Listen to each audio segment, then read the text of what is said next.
প্রতীক প্রার্থী আমরা চেয়েছিলাম। লটারিতে আজকে আমরা ঘোড়া পেয়েছি। আমি একটি জিনিস খেয়াল করেছি বিভিন্ন জায়গায় যাওয়ার সময়, যে আমার ভোটার বিন্দু যারা, বিশেষ করে চরাঞ্চলের মানুষ, এমনকি এই পারের অনেক মানুষ ঘোড়া প্রতীকটাকেই বেশি পছন্দ করতেছিল, যে কারণে সবার চাওয়ার প্রেক্ষিতেই আমি মনোনয়নপত্র ফিল আপ করার সময় সেই ঘোড়াটাই চেয়েছি। ইতিপূর্বে আমি একবার ঘোড়া নিয়ে নির্বাচন করেছি, যে কারণে ঘোড়া প্রতীকটার প্রতি আমার একটি দুর্বলতা রয়েছে।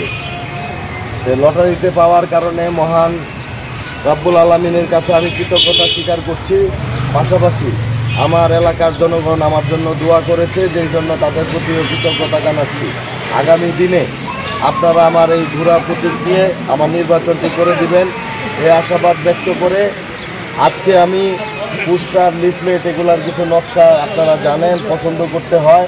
এই কাজগুলো সম্পন্ন করে সন্ধ্যার মধ্যে যদি পারি প্রত্যেক ইউনিয়নে কিছু কিছু পোস্টার এবং লিফলেট আমি পৌঁছে দিব, এবং আগামীকাল থেকে আপনাদের সঙ্গে পরামর্শ করে এক এক ইউনিয়ন এক এক দিন প্রচারণা করব, এই আশাবাদ ব্যক্ত করছি। আপনারা যারা আজকে আমার জন্য এসেছেন সকলের প্রতি কৃতজ্ঞতা জানিয়ে আমার কথা এখানে শেষ করছি। অত্যাধিক গরম, যে কারণে আপনারা নিজ নিজ দায়িত্বে চলে যাবেন, আমি একটু ফ্রেশ পাড়ায় যাব এই বিষয়টি নিয়ে।